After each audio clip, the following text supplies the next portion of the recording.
Bonjour, je vais vous présenter la correction de l'exercice. Bon, bah là, c'est écrit 14, hein, mais c'est pas dans votre livre. Bon, de l'exercice 14, parlant de la méthode d'Ératosthène, enfin réutilisant la méthode d'Ératosthène. Cela concerne le thème 3, chapitre 1 du programme d'enseignement scientifique de première. Alors, on vous propose de retrouver la circonférence de la Terre en utilisant la méthode d'Ératosthène. On a deux villes qui sont situées sur le même méridien. Donc ça a son importance, hein, si ça veut dire qu'on va chercher un arc de méridien et, et par produit en croix, on pourra retrouver la circonférence. Si ce n'était pas un arc de méridien, on ne pourrait pas faire plusieurs simplifications qu'on va faire maintenant. Donc on a mesuré ce même jour à midi l'angle des rayons du soleil avec la verticale du lieu. Et on nous donne la distance entre A et B, on nous dit que c'est 2115 km. Donc on doit expliquer pourquoi A au B, c'est 19 degrés. Donc l'angle AOB, l'angle AOB que je vais vous présenter ici, donc AOB, c'est celui-ci. Qu'est-ce que c'est? C'est l'angle, donc AOB, c'est l'angle GOB,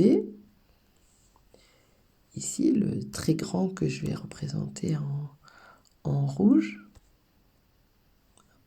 C'est l'angle GOB moins GOA. GOA. Est-ce que tout le monde est d'accord? D'accord? C'est-à-dire que GOA plus AOB, ça donne l'angle GOB.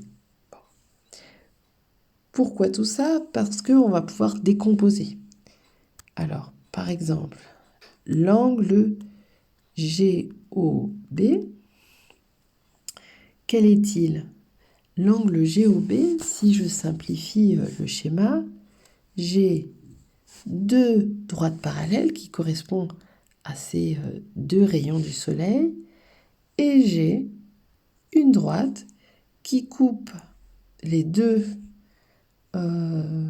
qui coupe la deuxième parallèle en haut et la première, on n'a pas le point, hein, mais c'est ce point-là, ici, qui est là. Et on voit que ça forme un angle égal à 30 degrés ici. Vous voyez, et j'ai ici, hein, si vous préférez. Donc un angle de 30 degrés. Donc GOB, hein, c'est pas tout à fait B, mais B il est par là. L'angle GOB, c'est aussi 30 degrés. D'accord? C'est la règle des angles alternes-internes entre deux doigts parallèles coupés par la même droite. Donc on sait que GOB, c'est 30 degrés. Alors, donc GOB, on le sait, on va le noter, 30 degrés. Maintenant, on va chercher l'angle GOA. Donc l'angle GOA, idem, on utilise les deux rayons de soleil, on va prendre ces deux-là. On voit que les deux rayons de soleil sont considérés comme parallèles, le soleil étant suffisamment loin. Ici, j'ai le point G, ici, pareil, j'ai le point O. Par là, j'ai le point A, et ici, là, c'est le même point. Et on nous dit qu'ici, on a un angle égal à 11 degrés. Donc, idem, cet angle ici, qui est là, ça va être aussi 11 degrés. Donc, on récapitule. On a le grand angle, alors ça ne va pas aller jusqu'au bout, voilà.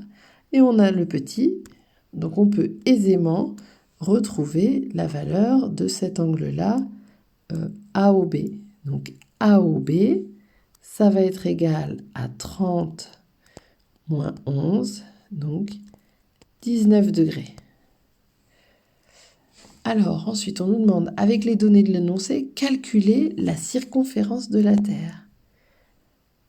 Ah, alors on va calculer la circonférence de la Terre. Donc, on a trouvé, on va refaire rapidement le dessin. Donc, on avait l'angle, ici, on a A, ici, on a B, ici, on a O. On nous disait que la distance entre les villes AB, c'est 2115 km.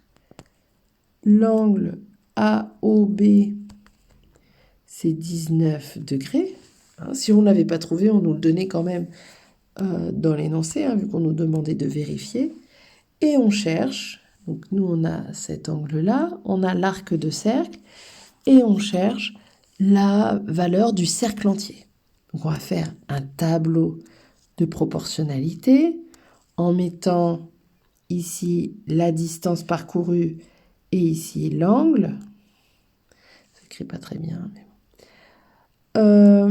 on va mettre dans une première colonne l'arc de cercle AB et dans l'autre colonne le cercle entier. D'accord ?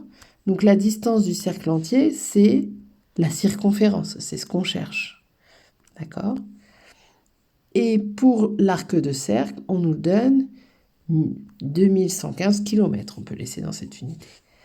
Si je parcours le cercle en entier, j'ai fait un angle de 360 degrés. Et pour l'arc AB, par contre, j'ai fait un angle de 19 degrés.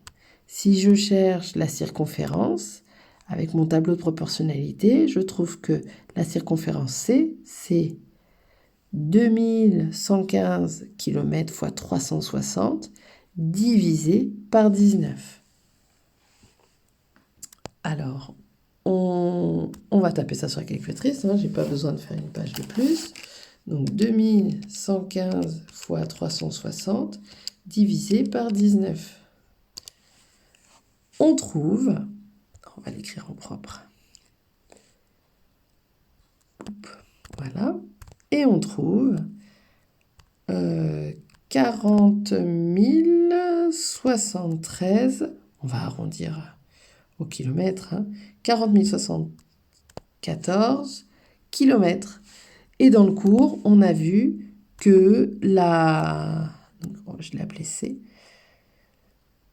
C égale I. Et dans le cours, on sait que la longueur d'un méridien, c'est environ 40 000 km. Donc voilà, on est retombé sur nos pattes. En utilisant la méthode d'Ératosthène, on a déterminé la circonférence de la Terre. Merci.